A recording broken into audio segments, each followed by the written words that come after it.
Chapter 2. Eroding Waves. Part 1. No dream this time. Finally, my brain is stopping, and I can now process my thoughts on what comes next. Brushing the cover off to find I didn't feel cold today. My feet hit the tiling, and I see a big spider on the floor, not uncommon here. It scurries away, and I can't be bothered to give chase. Looking towards the drawers, I grabbed the socks, put them on as fast as possible, and continued with my shorts and a shirt.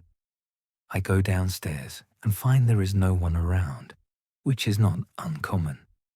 I then turn to enter the corridor past the stairs to access the bathroom. Turning on the shower, I don't feel the water on my skin. I turned up the heat, but there was still nothing. My mum often says, no sense, no feeling, not overthinking it. Looking to repeat yesterday's cycle, I grabbed my university garb and put it on. Because I had just woken up, I stumbled around the house. I poured coffee and checked the phone, and my eyes widened in almost disbelief. I didn't set my alarm before going to bed last night. How thoughtless of me. But also, I guess I had an excuse today for not coming in. It's not too far gone if I hurry. I can still make the bus, throwing on the shoes and sculling the coffee at an almost whimsical pace. I have grown up jogging up Theses Street my whole life, knowing if I ran full speed, I would break my clothing or face plant. I arrive at the road's intersection next to the bus station, making up plenty of time. I check my phone once more. 5 minutes till it arrives. Walking a few steps towards the ocean and taking a big breath, looking out over it. It was so still, and the tide was all the way in, crashing against the rock. Peering all the way down, I leaned on the old wooden fencing. In astonishment, it completely vanishes to my touch, as if the whole fence had never existed in the first place. Stumbling forward, I fall with momentum downwards, off the cliff, flipping over and steadying myself towards the water, taking a diving pose. At the moment of entry, I puncture the ocean surface, closing my eyes with little effort, going with gravity and momentum deeper down. I opened my eyes and looked around at my surroundings. It was like looking through pure glass, but still being able to move and tread the water. Suddenly hearing a familiar voice. Swim. The strangeness of the situation. I knew it was no trick. Another dream. Damn. Adjusting my eyes to its new normal, I turned to swim to the surface and to resurface so I could at least breathe. No exit was visible, however. The voice again beckoning. Water and liquid aren't immovable. Volume and weight shift in turn. Most of you, is it? Listen to it pull. I understand the puzzle and the mindset.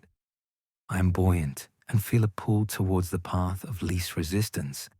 And with it, an exit must exist. You head off towards it.